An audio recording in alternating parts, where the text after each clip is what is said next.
Assalamualaikum warahmatullahi wabarakatuh. Jumpa lagi dengan Ustazah Yuni untuk belajar materi di kelas 5, tema 2, subtema 2 tentang gangguan pernafasan pada manusia.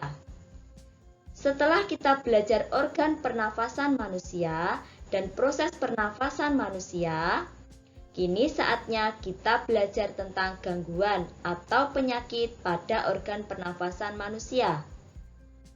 Mengapa kita harus belajar materi ini? Agar kita bisa waspada dan berhati-hati dalam menjaga organ pernafasan kita.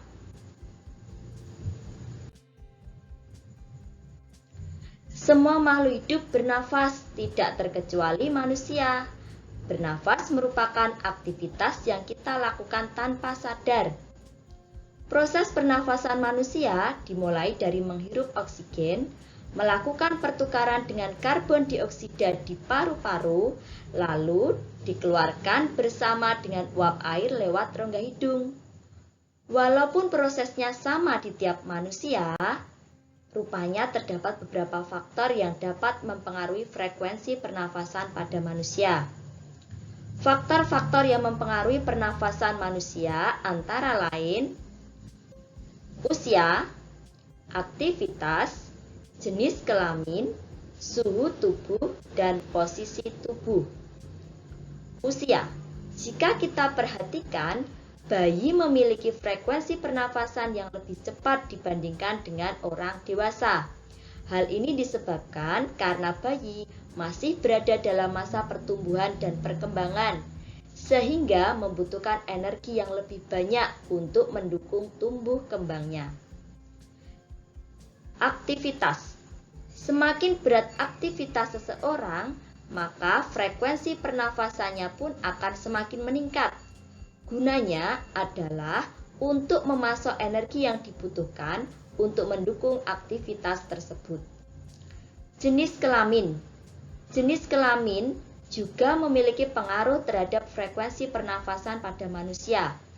Laki-laki biasanya memiliki tingkat yang lebih tinggi dibandingkan dengan perempuan. Hal ini dikarenakan volume paru-paru wanita lebih kecil dibandingkan laki-laki. Suhu tubuh. Ketika seseorang merasa kedinginan dan suhu tubuhnya menurun, otak akan mengirim sinyal agar paru-paru meningkatkan frekuensi pernafasannya. Dengan begitu, tubuh akan mempercepat pembakaran agar tetap hangat. Posisi tubuh. Jika seseorang berada dalam posisi berdiri, frekuensi pernafasannya akan lebih tinggi dibandingkan jika ia sedang duduk atau berbaring.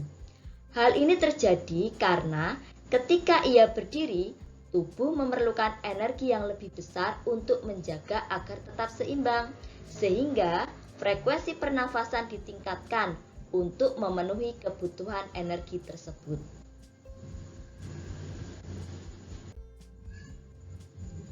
Faktor-faktor yang menyebabkan gangguan pernafasan adalah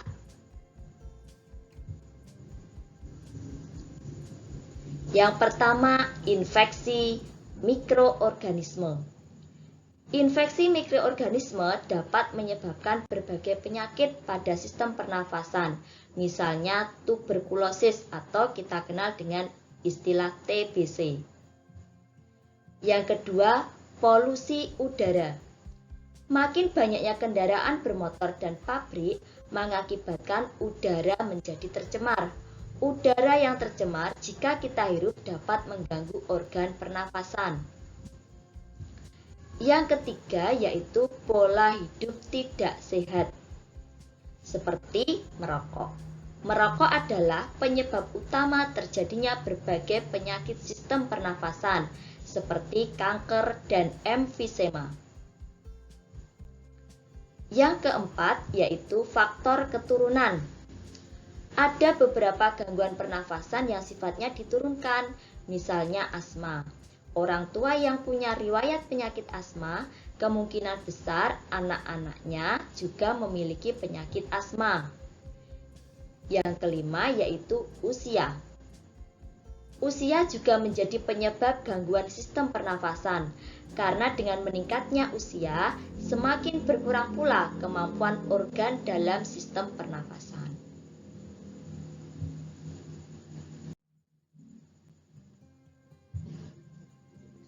Beberapa contoh gangguan pernafasan pada manusia, yaitu tuberkulosis paru-paru, disebabkan oleh bakteri Mycobacterium tuberculosa. Gejalanya batuk berdahak disertai darah, nyeri dada, demam saat petang hari. Cara mencegah atau mengobatinya, minum obat sesuai resep dokter. Bronkitis, penyebabnya terjadi peradangan pada bagian bronkus. Gejalanya batuk berdahak, demam ringan, mudah lelah.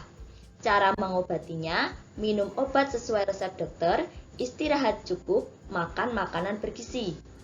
Pneumonia, penyebabnya peradangan pada alveolus karena infeksi bakteri Diplococcus pneumoniae. Gejalanya sulit bernafas, batuk disertai darah, dada terasa sakit. Cara mencegahnya, minum obat sesuai resep dokter. Influenza, penyebabnya disebabkan karena virus influenza.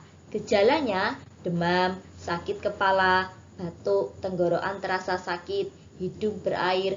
Cara mencegah atau mengobatinya, meningkatkan kekebalan tubuh dengan makan makanan yang bergizi.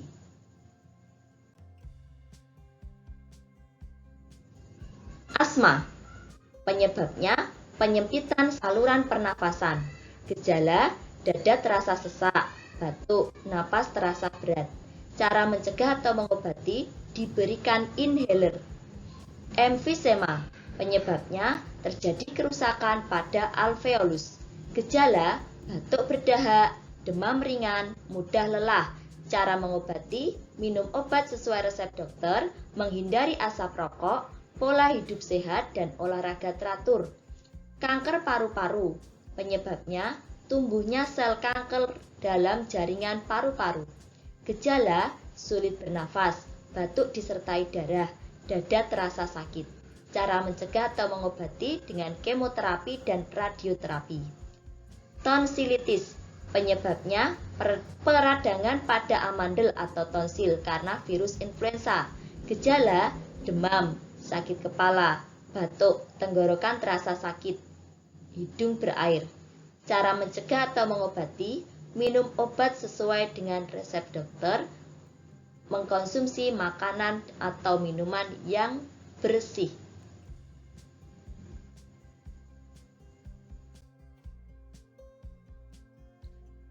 Sebagai tugas KI 4, setelah kalian menyimak video pembelajaran tentang gangguan pernafasan pada manusia, silakan kalian buat video presentasi tentang COVID-19 yang meliputi penyebabnya, gejalanya, dan cara mencegah atau mengobatinya. Setelah kita mengetahui gangguan-gangguan pada organ pernafasan, maka kita memiliki kewajiban untuk menjaga kesehatan organ pernafasan diri sendiri maupun orang-orang di sekitar kita. Hal-hal yang dapat kita lakukan dalam rangka menjaga organ pernafasan antara lain, menggunakan masker jika keluar rumah. Mulai saat ini, masker menjadi barang wajib yang harus kita bawa jika sedang keluar rumah. Yang kedua, menjaga kebersihan lingkungan, memisahkan sampah organik dan anorganik. Sampah organik dibuat kompos, yang anorganik didaur ulang. Yang ketiga, menjaga kebersihan diri sendiri dengan cara mencuci tangan dengan sabun dan air mengalir setelah tiba dari perjalanan. Segera berganti baju dan mandi ketika sampai di rumah. Yang keempat, menghindari asap rokok, baik perokok pasif maupun perokok aktif. Menurut penelitian, bahaya asap rokok bagi perokok pasif lebih tinggi daripada perokok aktif. Yang kelima, menanam pohon di lingkungan sekitar. Menanam pohon sebanyak-banyaknya. Kita giatkan program 1 orang 1 pohon, karena pohon merupakan makhluk hidup yang mampu menghasilkan oksigen melalui fotosintesis. Makin banyak pohon, makin banyak kadar oksigen di sekitar kita, sehingga kita bisa bernafas dengan nyaman. Yang keenam, melakukan kebiasaan hidup sehat. Kebiasaan ini harus kita tanamkan sejak kecil agar menjadi suatu karakter. Yang ketujuh, segera berobat ke dokter jika sakit. Melihat gejala dari gangguan pernafasan yang telah kita bahas tadi, jika kita amati gangguan pernafasannya mempunyai gejala-gejala yang hampir sama, maka untuk lebih hati-hati dan waspada, jika kita mengalami gejala-gejala yang menunjukkan gangguan organ pernafasan, segera diperiksakan ke dokter.